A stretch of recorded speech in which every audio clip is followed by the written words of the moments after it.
خلیفہ ثانی حضرت عمر فاروق رضی اللہ تعالی عنہ کے حالات زندگی اور سیرت پر پروگرام سنیے۔ فاروق اعظم، تحریر شمس العلماء علامہ شبلی نعمانی، پروڈیوسر عرفان بھٹی۔ کرمان کی فتح پر سہیل بن عدی مامور ہوئے تھے، چنانچہ سن 23 ہجری میں ایک فوج لے کر جس کا ہراول بشیر بن عمر العجلی کی افسری میں تھا، کرمان پر حملہ آور ہوئے۔ یہاں کے مرزبان نے قفص وغیرہ سے مدد طلب کر کے مقابلہ کیا، لیکن وہ خود میدان جنگ میں نصیر کے ہاتھ سے مارا گیا۔ چونکہ آگے کچھ روک ٹوک نہ تھی، جیرفت اور سرجان تک فوجیں بڑھتی چلی گئیں اور بے شمار اونٹ اور بکریاں غنیمت میں ہاتھ آئیں۔ جیرفت کرمان کا تجارت گاہ اور سرجان کرمان کا سب سے بڑا شہر تھا۔ سیستان عاصم بن عمر کے ہاتھ سے فتح ہوا۔ باشندے سرحد پر برائے نام لڑ کر بھاگ نکلے۔ عاصم برابر بڑھتے چلے گئے، یہاں تک کہ زربخ کا جو سیستان کا دوسرا نام ہے محاصرہ کیا۔ محصوروں نے چند روز کے بعد اس شرط پر صلح کی درخواست کی کہ ان کی تمام اراضی ہمہ سمجھی جائے۔ مسلمانوں نے یہ شرط منظور کر لی اور اس طرح وفا کی کہ جب مزروعات کی طرف نکلتے تھے تو جلدی سے گزر جاتے تھے کہ زراعت کو چھوا تک نہ جائے۔ اس ملک کے قبضے میں آنے سے بڑا فائدہ یہ ہوا کہ سندھ سے لے کر نہر بلخ تک جس قدر ممالک تھے ان کی فتح کی کلید ہاتھ میں آ گئی۔ چنانچہ وقتاً فوقتاً ان ملکوں پر حملے ہوتے رہے۔ مکران پر حکم بن عمرو التغلبی مامور ہوئے تھے، چنانچہ سن 23 ہجری میں روانہ ہو کر نہر مکران کے اس طرف فوجیں اتاری۔ مکران کا بادشاہ جس کا نام راسل تھا خود پار اتر کر آیا اور سفرائی کی۔ ایک بڑی جنگ کے بعد راسل نے شکست کھائی اور مکران پر قبضہ ہو گیا۔ حکم نے نامہ فتح کے ساتھ چند ہاتھی بھی جو لوٹ میں آئے تھے دربار خلافت میں بھیجے۔ سحار عبدی جو نامہ فتح لے کر گئے تھے، حضرت عمر رضی اللہ تعالیٰ عنہ نے ان سے مکران کا حال پوچھا تو انہوں نے کافیہ بندی سے کام لیا اور حالات بیان کیے۔ حضرت عمر رضی اللہ تعالیٰ عنہ نے فرمایا کہ واقعات کے بیان کرنے میں کافیہ بندی کا کیا کام ہے؟ تو انہوں نے کہا کہ میں واقعی حالات بیان کرتا ہوں۔ حضرت عمر رضی اللہ تعالیٰ عنہ نے لکھ کر بھیجا کہ فوجیں جہاں تک پہنچ چکی ہیں وہیں رک جائیں، چنانچہ فتوحات فاروقی کی اخیر حد یہی مکران ہے۔ لیکن یہ تبری کا بیان ہے۔ مورخ بلازری نے روایت کی ہے کہ دیبل کے نشیبی حصے اور تھانہ تک فوجیں آئیں۔ اگر یہ صحیح ہے تو حضرت عمر رضی اللہ تعالیٰ عنہ کے عہد میں اسلام کا قدم سندھ اور ہندوستان میں بھی آ چکا تھا۔ خراسان کی فتح۔ اس سے پہلے ہم بیان کر چکے ہیں کہ حضرت عمر رضی اللہ تعالیٰ عنہ نے جن جن افسروں کو ملک گیری کے علم بھیجے تھے ان میں احنف بن قیس بھی تھے اور ان کو خراسان کا علم عنایت ہوا تھا۔ احنف نے 22 ہجری میں خراسان کا رخ کیا، تیسن ہو کر ہرات پہنچے اور اس کو فتح کر کے مرو شاہ جہان پر بڑھے۔ یزد گرد شہنشاہ فارس یہی مقیم تھا۔ ان کی آمد سن کر مرو رود چلا گیا اور خاقان چین اور دیگر سلاطین کو مدد کے نامے لکھے۔ احنف نے مرو شاہ جہان پر حارثہ بن النعمان باہلی کو چھوڑا اور خود مرو رود کی طرف بڑھے۔ یزد گرد یہاں سے بھی بھاگا اور سیدھا بلخ پہنچا۔ اس اثناء میں کوفہ سے امدادی فوجیں آ گئیں جس سے میمنہ و میسرہ وغیرہ کے افسر علقمہ بن النظری، ربیع بن عامر التمیمی، عبداللہ بن ابی عقیل الثقفی ابن ام غزال الحمدانی تھے۔ احنف نے تازہ دم فوج لے کر بلخ پر حملہ کیا۔ یزد گرد نے شکست کھائی اور دریا اتر کر خاقان کی حکومت میں چلا گیا۔ احنف نے میدان خالی پا کر ہر طرف فوجیں بھیج دیں اور نیشا پور تخارستان تک فتح کر لیا۔ مرو رود کو تخت گاہ قرار دے کر مقام کیا اور حضرت عمر رضی اللہ تعالیٰ عنہ کو نامہ لکھا کہ خراسان اسلام کے قبضے میں آ گیا ہے۔ حضرت عمر رضی اللہ تعالیٰ عنہ فتوحات کی وسعت کو چندہ پسند نہیں کرتے تھے۔ خط پڑھ کر فرمایا کہ ہمارے اور خراسان کے بیچ میں آگ کا دریا حائل ہوتا تو خوب ہوتا۔ احنف کے مردانہ حوصلوں کی اگرچہ تعریف کی اور فرمایا کہ احنف شرکیوں کا سرتاج ہے، تاہم جواب میں جو نامہ اس میں لکھا کہ جہاں تک پہنچ چکے ہو وہاں سے آگے نہ بڑھنا۔ ادھر یزد گرد خاقان کے پاس گیا، اس نے بڑی عزت و توقیر کی اور ایک فوج کثیر ہمراہ لے کر یزد گرد کے ساتھ خراسان کو روانہ ہوا۔ احنف جو 20,000 فوج کے ساتھ بلخ میں مقیم تھے، خاقان کی آمد سن کر مرو رود کو روانہ ہوا اور وہاں پہنچ کر مقام کیا۔ خاقان بلخ ہوتا ہوا مرو رود پہنچا، یزدگرد سے الگ ہو کر مرو شاہ جہان کی طرف بڑھا۔ اخنف نے کھلے میدان میں مقابلہ کرنا مناسب نہ سمجھا، نہر اتر کر ایک میدان میں جس کی پشت پر پہاڑ تھے سفر آئی کی۔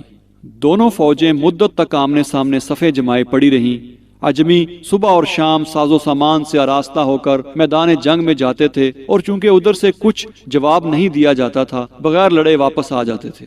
ترکوں کا عام دستور ہے کہ پہلے 3 بہادر جنگ میں باری باری طبل و دمامہ کے ساتھ جاتے ہیں، پھر سارا لشکر جنبش میں آتا ہے۔ ایک دن اخنف خود میدان میں گئے، ادھر سے معمول کے موافق ایک طبل و علم کے ساتھ نکلا۔ اخنف نے حملہ کیا اور دیر تک رد و بدل رہی۔ قاعدے کے موافق 2 اور بہادر ترکی میدان میں آئے اور اخنف کے ہاتھ سے مارے گئے۔ خاقان جب خود میدان میں آیا تو اپنے بہادروں کی لاشیں میدان میں پڑی دیکھیں، چونکہ برا شگون تھا اس لیے نہایت پیچ و تاب کھایا اور فوج سے کہا ہم بے فائدہ پرایا جھگڑا کیوں مول لیں۔ چنانچہ اسی وقت کوچ کا حکم دے دیا۔ یزدگرد مرو شاہ جہان کا محاصرہ کیے پڑا تھا کہ یہ خبر پہنچی۔ فتح سے نا امید ہو کر خزانہ اور جواہر جو ساتھ لایا تھا وہ لے کر ترکستان کا قصد کیا۔ درباریوں نے یہ دیکھ کر کہ ملک کی دولت ہاتھ سے نکلی جاتی ہے روکا، اور جب اس نے نہ مانا تو برسر مقابلہ آ کر تمام مال و اسباب ایک ایک کر کے چھین لیا۔ یزدگرد بے سر و سامان خاقان کے پاس پہنچا اور حضرت عمر رضی اللہ تعالیٰ عنہ کی اخیر خلافت تک فرغانہ میں جو خاقان کا دارالسلطنت تھا مقیم رہا۔ اخنف نے حضرت عمر رضی اللہ تعالیٰ عنہ کو فتح نامہ لکھا۔ قاصد مدینہ پہنچا تو حضرت عمر رضی اللہ تعالیٰ عنہ نے تمام آدمیوں کو جمع کر کے مجدہ فتح سنایا اور ایک پرسر تقریر کی۔ آخر میں فرمایا کہ آج مجوسیوں کی سلطنت برباد ہو گئی اور اب وہ اسلام کو کسی طرح ضرر نہیں پہنچا سکتے، لیکن اگر تم بھی راست کرداری پر ثابت قدم نہ رہے تو خدا تم سے بھی حکومت چھین کر دوسروں کے ہاتھ میں دے دے گا۔ مصر کی فتح اگرچہ فاروقی کارناموں میں داخل ہے، لیکن اس کے بانی مبانی عمرو بن العاص تھے۔ وہ اسلام سے پہلے تجارت کا پیشہ کرتے تھے اور مصر ان کی تجارت کا جولان گاہ تھا۔ اس زمانے میں مصر کی نسبت گو اس قسم کا خیال بھی ان کے دل میں نہ گزرا ہوگا، لیکن اس کی زرخیزی اور شادابی کی تصویر ہمیشہ ان کی نظر میں پھرتی رہتی تھی۔ حضرت عمر رضی اللہ تعالیٰ عنہ نے شام کا جو اخیر سفر کیا اس میں یہ ان سے ملے اور مصر کی نسبت گفتگو کی۔ حضرت عمر رضی اللہ تعالیٰ عنہ نے پہلے احتیاط کے لحاظ سے انکار کیا، لیکن آخر ان کے اصرار پر راضی ہو گئے اور 4000 فوج ساتھ کر دی۔ اس پر بھی ان کا دل مطمئن نہ تھا۔ عمر سے کہا کہ خدا کا نام لے کر روانہ ہو، لیکن مصر پہنچنے سے پہلے اگر میرا خط پہنچ جائے تو پھر الٹے پھر آنا۔ عریش پہنچے تھے کہ حضرت عمر رضی اللہ تعالیٰ عنہ کا خط آ پہنچا۔ اگرچہ اس میں آگے بڑھنے سے روکا تھا، لیکن چونکہ شرطیہ حکم تھا، عمر نے کہا کہ اب تو ہم مصر کی حد میں آ چکے ہیں۔ غرض عریش سے چل کر فرما پہنچے۔ یہ شہر بحر روم کے کنارے پر واقع ہے اور گو اب ویران پڑا ہے، لیکن اس زمانے میں آباد تھا اور جالینوس کی زیارت گاہ ہونے کی وجہ سے ایک ممتاز شہر گنا جاتا تھا۔ یہاں سرکاری فوج رہتی تھی۔ اس نے شہر سے نکل کر مقابلہ کیا اور 1 مہینے تک مارکا کارزار گرم رہا۔ بالآخر رومیوں نے شکست کھائی۔ عمر فرما سے چل کر بلبیس اور ام دنین کو فتح کرتے ہوئے فسطاط پہنچے۔ فسطاط اس زمانے میں کف دست میدان تھا اور اس قطع زمین کا نام تھا جو دریائے نیل اور جبل مقتم کے بیچ میں واقع ہے، اور جہاں اس وقت زراعت کے کھیت یا چراگاہ کے تختے تھے۔ لیکن چونکہ یہاں سرکاری قلعہ تھا اور رومی سلطنت کے حکام جو مصر میں رہتے تھے یہیں رہا کرتے تھے، اس کے علاوہ چونکہ دریائے نیل پر واقع تھے اور جہاز اور کشتیاں قلعہ کے دروازے پر آ کر لگتی تھیں، ان وجوہ سے سرکاری ضرورتوں کے لیے نہایت مناسب مقام تھا۔ عمر نے اول اسی کو تاکا اور محاصرہ کی تیاریاں کی۔ مکوکس جو مصر کا فرما روا اور کیسر کا باج گزار تھا، عمرو بن العاص سے پہلے قلعہ میں پہنچا تھا اور لڑائی کا بندوبست کر رہا تھا۔ قلعہ کی مضبوطی اور فوج کی قلت کو دیکھ کر عمر نے حضرت عمر رضی اللہ تعالیٰ عنہ کو خط لکھا اور اعانت طلب کی۔ انہوں نے 10,000 فوج اور 4 افسر بھیجے اور خط میں لکھا کہ ان افسروں میں ایک ایک ہزار سوار کے برابر ہے۔ یہ افسر زبیر بن العوام، عبادہ بن الصامت، مقداد بن عمرو، سلمہ بن مخلد تھے۔ زبیر کا جو رتبہ تھا اس کے لحاظ سے عمر نے ان کو افسر بنایا اور محاصرہ وغیرہ کے انتظامات ان کے ہاتھ میں دیے۔ انہوں نے گھوڑے پر سوار ہو کر خندق کے چاروں طرف چکر لگایا اور جہاں جہاں مناسب تھا مناسب تعداد کے ساتھ سوار اور پیادے متعین کیے۔ اس کے ساتھ منجنیکوں سے پتھر برسانے شروع کیے۔ اس پر پورے 7 مہینے گزر گئے اور فتح و شکست کا کچھ فیصلہ نہ ہوا۔ زبیر نے ایک دن تنگ آ کر کہا کہ آج میں مسلمانوں پر فدا ہوتا ہوں۔ یہ کہہ کر ننگی تلوار ہاتھ میں لی اور سیڑھی لگا کر قلعہ کی فصیل پر چڑھ گئے۔ چند اور صحابہ نے ان کا ساتھ دیا۔ فصیل پر پہنچ کر سب نے ایک ساتھ تکبیر کے نعرے بلند کیے، ساتھ ہی تمام فوج نے نعرہ مارا کہ قلعہ کی زمین دہل اٹھی۔ عیسائی یہ سمجھ کر کہ مسلمان قلعہ کے اندر گھس آئے بدحواس ہو کر بھاگے۔ زبیر نے فصیل سے اتر کر قلعہ کا دروازہ کھول دیا اور تمام فوج اندر گھس آئی۔ مقوقس نے یہ دیکھ کر صلح کی درخواست کی اور اسی وقت سب کو امان دے دی گئی۔ ایک دن عیسائیوں نے عمرو بن العاص اور افسران فوج کی دھوم دھام سے دعوت کی۔ عمرو بن العاص نے قبول کر لی اور سلیقہ شعار لوگوں کو ساتھ لے گئے۔ دوسرے دن عمرو نے ان لوگوں کی دعوت کی۔ رومی بڑے تزک و احتشام سے آئے اور مخملی کرسیوں پر بیٹھے۔ کھانے میں خود مسلمان بھی شریک تھے، اور جیسا کہ عمرو نے پہلے سے حکم دیا تھا کہ سادہ عربی لباس میں تھے اور عربی انداز و عادات کے موافق کھانے بیٹھے۔ کھانا بھی سادہ یعنی معمولی گوشت اور روٹی تھی۔ عربوں نے کھانا شروع کیا تو گوشت کی بوٹیاں شوربے میں ڈبو کر اس زور سے دانتوں سے نوچتے تھے کہ شوربے کی چھینٹیں اڑ کر رومیوں کے کپڑوں پر پڑتی تھیں۔ رومیوں نے کہا کہ وہ لوگ کہاں ہیں جو کل ہماری دعوت میں تھے؟ یعنی وہ ایسے گنوار اور بے سلیقہ نہ تھے۔ عمرو نے کہا کہ وہ اہل الرائے تھے اور یہ سپاہی ہیں۔ مقوقس نے اگرچہ تمام مصر کے لیے معاہدہ صلح لکھوایا تھا، لیکن ہرکل کو جب خبر ہوئی تو اس نے نہایت ناراضگی ظاہر کی اور لکھ بھیجا کہ قبطی اگر عربوں کا مقابلہ نہیں کر سکتے تھے تو رومیوں کی تعداد کیا کم تھی۔ اسی وقت ایک عظیم الشان فوج روانہ کی کہ سکندریہ پہنچ کر مسلمانوں کے مقابلے کے لیے تیار رہو۔ اب ذکر ہو جائے سکندریہ کی فتح کا۔ فسطاط کی فتح کے بعد عمرو نے چند روز تک یہاں قیام کیا اور یہیں سے حضرت عمر رضی اللہ تعالیٰ عنہ کو خط لکھا کہ فسطاط فتح ہو چکا، اجازت ہو تو اسکندریہ پر فوجیں بڑھائی جائیں۔ وہاں سے منظوری آئی، عمرو نے کوچ کا حکم دیا۔ اتفاق سے عمرو کے خیمہ میں ایک کبوتر نے گھونسلہ بنایا تھا۔ خیمہ اکھاڑا جانے لگا تو عمرو کی نگاہ پڑی، حکم دیا کہ اس کو یہی رہنے دو کہ ہمارے مہمان کو تکلیف نہ ہونے پائے۔ چونکہ عربی میں خیمہ کو فسطاط کہتے ہیں اور عمرو نے سکندریہ سے واپس آ کر اسی خیمہ کے قریب شہر بسایا، اسی لیے خود شہر بھی فسطاط کے نام سے مشہور ہو گیا اور آج تک یہی نام لیا جاتا ہے۔ بہرحال 21 ہجری میں عمرو نے اسکندریہ کا رخ کیا۔ اسکندریہ اور فسطاط کے درمیان میں رومیوں کی جو آبادیاں تھیں انہوں نے سد راہ ہونا چاہا، چنانچہ ایک جماعت عظیم سے جس میں ہزاروں قبطی بھی تھے فسطاط کی طرف بڑھے کہ مسلمانوں کو وہیں روک لیں۔ مقام قربون میں دونوں حریفوں کا سامنا ہوا۔ مسلمانوں نے نہایت طیش میں آ کر جنگ کی اور بے شمار عیسائی مارے گئے۔ پھر کسی نے روک ٹوک کی جرت نہ کی اور عمرو نے اسکندریہ پہنچ کر دم لیا۔ مقوقس جزیہ دے کر صلح کرنا چاہتا تھا لیکن رومیوں کے ڈر سے نہیں کر سکتا تھا۔ تاہم یہ درخواست کی کہ ایک مدت معین کے لیے صلح ہو جائے۔ عمرو نے انکار کیا۔ مقوقس نے مسلمانوں کو مرعوب کرنے کے لیے شہر کے تمام آدمیوں کو حکم دیا کہ ہتھیار لگا کر شہر پناہ کی فصیل پر مسلمانوں کے سامنے صف جما کر کھڑے ہوں۔ عورتیں بھی اس حکم میں داخل تھیں اور اسی غرض سے کہ پہچانی نہ جا سکے انہوں نے شہر کی طرف منہ کر لیا تھا۔ عمرو نے کہلا بھیجا کہ ہم تمہارا مطلب سمجھتے ہیں، لیکن تم کو معلوم نہیں کہ ہم نے اب تک جو ملک فتح کیے کثرت فوج کے بل پر نہیں کیے۔ تمہارا بادشاہ ہرکل جس ساز و سامان سے ہمارے مقابلے کو آیا تم کو معلوم ہے، اور جو نتیجہ ہوا وہ بھی مخفی نہیں۔ مقوقس نے کہا کہ سچ ہے، یہی عرب ہیں جنہوں نے ہمارے بادشاہ کو قسطنطنیہ پہنچا کر چھوڑا۔ اس پر رومی سردار نہایت غضبناک ہوئے اور مقوقس کو بہت برا کہا اور لڑائی کی تیاریاں شروع کی۔ مقوقس کی مرضی چونکہ جنگ کی نہ تھی، اس لیے عمرو سے اقرار لے لیا تھا کہ چونکہ میں رومیوں سے الگ ہوں اس وجہ سے میری قوم یعنی کہ قبطی قوم کو تمہارے ہاتھ سے ضرر نہ پہنچنے پائے۔ قبطیوں نے صرف یہی نہیں کیا کہ اس مارکے میں دونوں سے الگ رہے بلکہ مسلمانوں کو بہت کچھ مدد دی۔ فسطاط سے اسکندریہ تک فوج کے آگے آگے پلوں کی مرمت کر کے اور سڑکیں بناتے چلے گئے۔ خود اسکندریہ کے محاصرے میں بھی رسد وغیرہ کا انتظام انہی کی بدولت ہو سکا۔ رومی کبھی کبھی قلعہ سے باہر نکل کر لڑتے تھے۔ ایک دن نہایت سخت مارکا ہوا، تیر و خدنگ سے گزر کر تلوار کی نوبت آئی۔ ایک رومی نے صف سے نکل کر کہا کہ جس کا دعویٰ ہو تنہا میرے مقابلے کو آئے۔ مسلمہ بن مخلد نے گھوڑا بڑھایا، رومی نے ان کو زمین پر دے مارا اور جھک کر تلوار مارنا چاہتا تھا کہ ایک سوار نے آ کر جان بچائی۔